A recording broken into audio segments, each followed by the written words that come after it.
By the time I was 14, I'd tried every drug known to man at that time. After the marijuana, I started using a lot of cocaine. My whole life revolved around drinking. I hated knowing that when he would open the door, I would see him with a six-pack. It became more of not just a lifestyle, it became my life. I got into a lot of ecstasy in high school. I was physically abused, sexually abused for many years. I was intoxicated 24/7 and nobody had a clue. She said to me in no uncertain terms, "You've got to go." She said, "This is it. I can't take this anymore. I'm calling the police." When I came to, there are many police cars there. I was pretty beat up. I was sitting in a hotel room with a crack pipe in my hand, saying, I don't want to do this.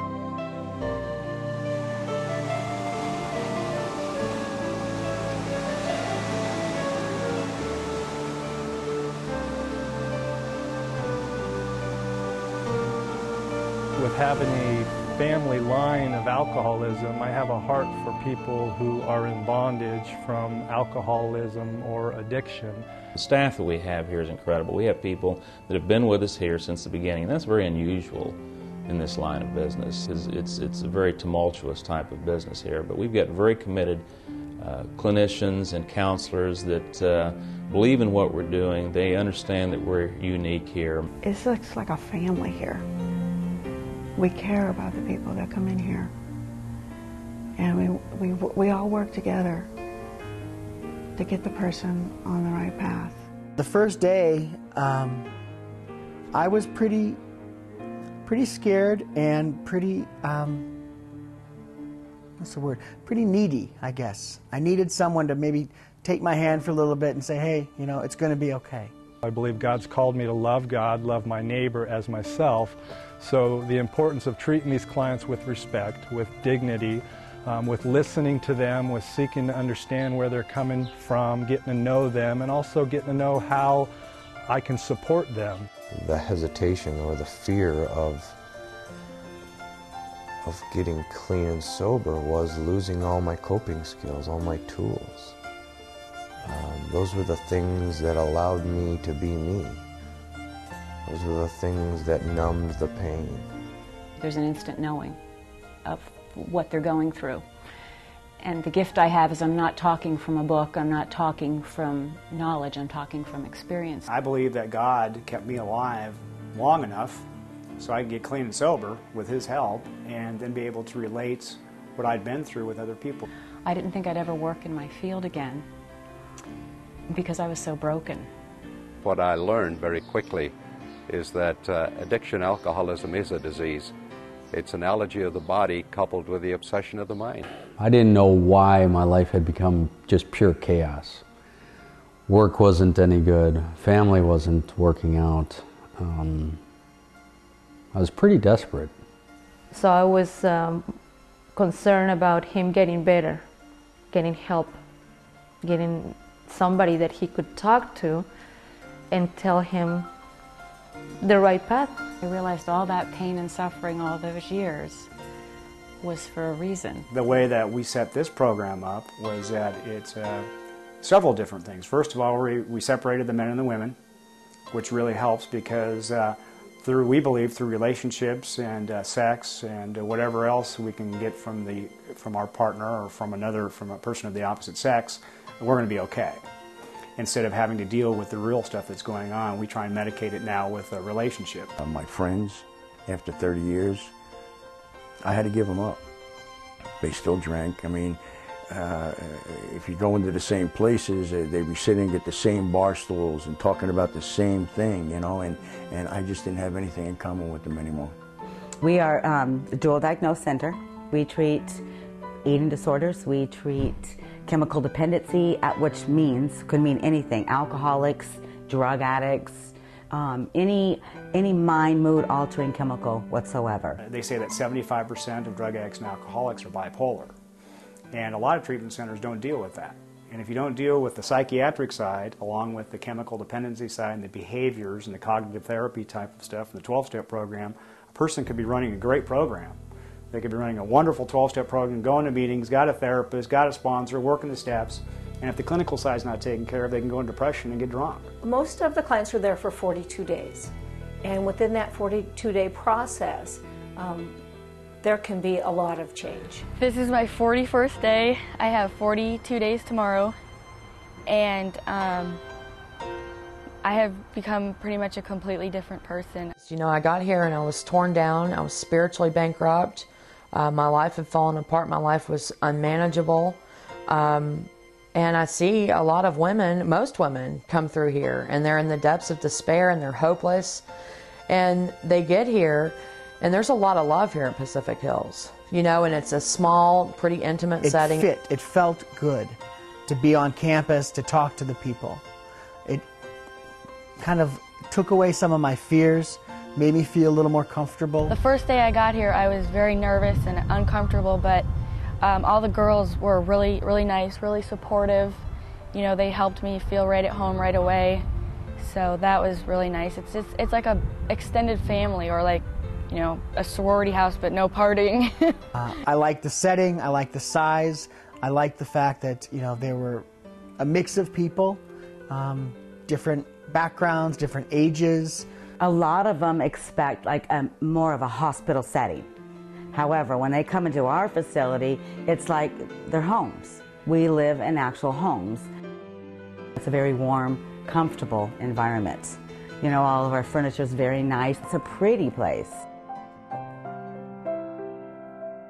The one thing that really got me to go to Pacific Hills was that they had the Christian program and they had the traditional track. We're a Christ-centered program. We do have a traditional program for people who were like I was, they hated God. Even though our daughter did choose the traditional program, they still are able to speak about God and how important it is to have someone other than yourself that can control your life and, in this case, help you with your addiction. The God thing just scared me to death when I first got sober. I thought, oh, I don't really, you know, I was so afraid of religiosity or somebody telling me what to do, and I remember being so surprised that I wasn't told, well, you have to do this and you have to behave this way to feel good. The spiritual part of the program and of recovery, to me, is the critical piece. Anybody can study the book, anybody can talk the talk, anybody can go to meetings. So I think for myself, I had done all that. What I missed was grabbing hold of a spiritual component and putting it inside my soul, allowing God to work within me. Their abuse and use of alcohol, drugs, prescriptions is a direct result of a falling away of their relationship with God. The stress came on with the functioning of the church and the growth of the church and administration of the staff and the budgets and everything else that went on. I found that drinking increasingly became a coping mechanism for me. As I started to try to give it up completely, I used prayer, I used Bible study, I used meditation, I increased my length of my devotional time, I memorized more passages of Scripture, I did everything I knew to do, and nothing that I prescribed to others seemed to be working for me. When I finally surrendered and I felt the Holy Spirit actually touch my heart and fill me with a feeling of acceptance, I finally allowed God to love me. I feel blessed because of God's presence here at Pacific Hills. To be able just to love them where they are.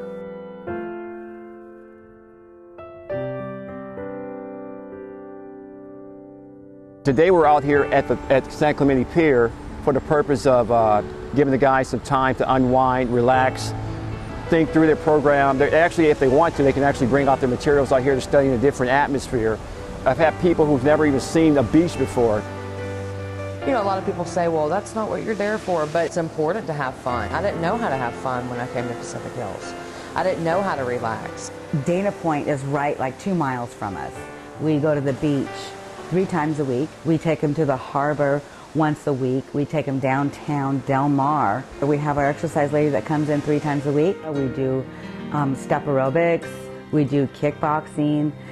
It's very energetic and it gets us really going for the day.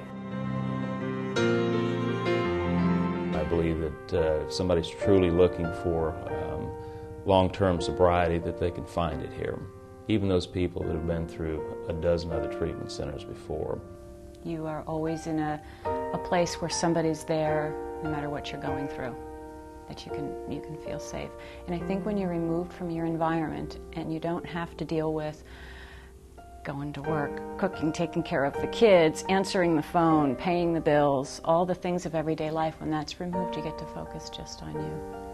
And that's where the miracles happen. You get to completely break down. And I always tell people, you're not falling apart, you're falling together. The excuses are pretty common right down the line. Not enough money, too far away. Well, if the only drug dealer or liquor store in the United States of America was 100 miles away, it would not be too far for us drug addicts and alcoholics. I could come up with 100 excuses why I should not leave my home for 30, 40 days. And I will tell you what it did is it gave me a life back. And I got to come home and be the person and mom and human being I had always wanted to be my whole life. We're available for them, both during the program and after the program. I've gone to a transitional living. It's called Sober Living. It's a house affiliated with Pacific Hills. I'm going to attend 90 meetings in 90 days. People can restore their lives 100% once they're willing to surrender. All it takes is for a person to say, okay, I need help, I surrender, I have a problem, and that's all it takes. Do you want to make your life better, or do you want to continue to be miserable? You have the ability to get better, and God has the power, but you have to let that happen. I'd like to tell anyone out there that really is looking for hope to let them know there is hope in Pacific Hills. We saw our daughter go through such a difficult time in her life, and now I can look at her and I see my wonderful, beautiful daughter back once again. For those who have a spouse, a loved one who is in addiction, they need to get help. They need to learn about codependency, about enabling. They need to cut the cord. They need to let go. They need to give a program like Pacific Hills a call. They need to get an intervention going ASAP. The sooner you do it, the faster things can change. You pick up the phone, you call 1-800-NO-ABUSE or 800-662-2873, and you talk to one of our crisis counselors who will help you through the process of really figuring out where you are in your struggle and what next step that you need to take. Even though I feel really confident, I'm not overconfident, I'm not cocky about my recovery, I'm still scared, you know, but I feel like with all the tools that they've given me here, I can go out there and apply what I've learned and stay sober and stay clean. On a day-to-day basis, I get to see the power of God in action, changing and transforming. I get to see people come in here unable to make eye contact, very downcast, very depressed, filled with shame, guilt, remorse. I haven't seen any bad people here trying to get good. I see a lot of sick people here trying to get better. When they come into the program, they start working the 12 steps, they start hearing that there is hope and that they can develop this relationship with God as they understand Him. It's a great thing. And they start getting a sparkle in their eye that they didn't have before. So I'm going home with my lovely wife Linda today, and we've been married for 23 years. And Pacific Hills have done so much for me. I am an alcoholic. Came in here, was a little leery, but the program is wonderful. The counselors are wonderful. They're real supportive towards the family too, which was a big help. And I'm just very proud of them, and I'm glad I'm taking him home. Being here with my family and my husband in our home is a miracle. I'm starting to enjoy life again, strictly by the grace of God.